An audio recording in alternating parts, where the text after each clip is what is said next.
Hello, everyone, and welcome to the Word of the Day podcast. I'm your host, Jamie Silva, and let's get right into it with today's word, which is pleasantries. You say this similar to how you would compliment perhaps some maples growing nearby by saying, those are some pleasant trees. But instead, you put the emphasis on that first syllable, pleasantries. And this just means small talk. The hello, how are you, how are your kids, or perhaps pets. Looks like a nice lunch you're microwaving there. Crazy and or totally normal weather we're having. Gotta love hump day, am I right? That sort of thing. The online definition of pleasantries is, quote, an inconsequential remark made as part of a polite conversation. Well, this is all right, but it's a little misleading because no one references the singular pleasantry. So as a result, this definition doesn't quite capture the fact that a great many polite conversations, particularly the really short ones, are composed entirely of pleasantries.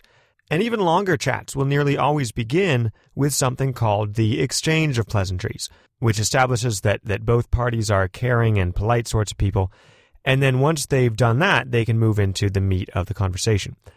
So to sum up, pleasantries should refer to a series of inconsequential making conversation sorts of remarks, and not just one of them.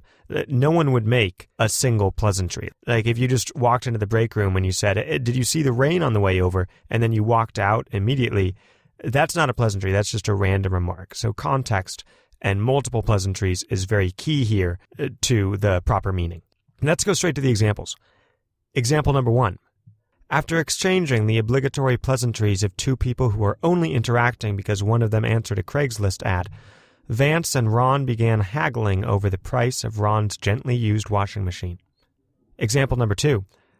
Art's opening pleasantries were marred by his failure to remember that he had actually met Rachel twice before.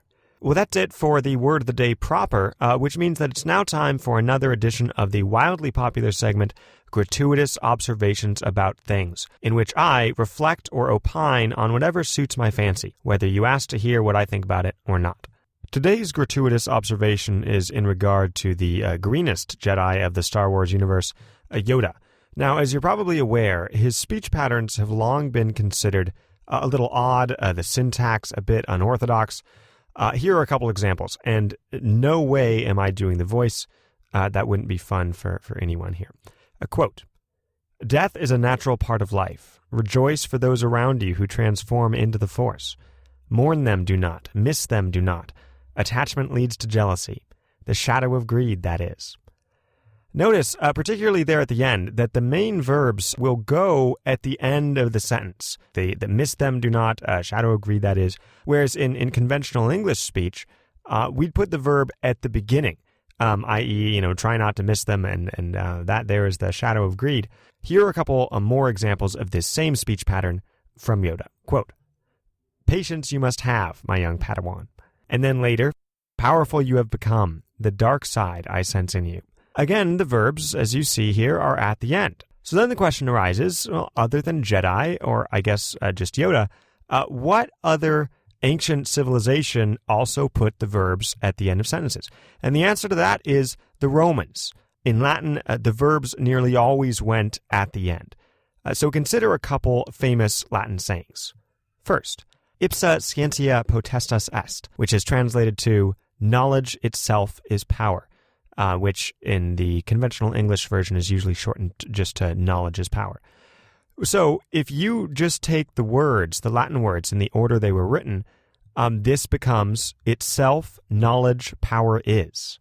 And if you picture Yoda saying that, it in my mind, absolutely works. Take this Latin saying as well.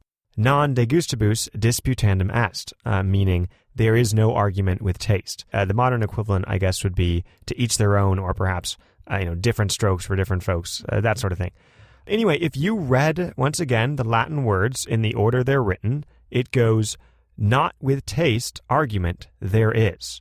So that's nearly a complete reversal and quite thoroughly Yoda-esque. It's very interesting, and do look for it next time you watch the films.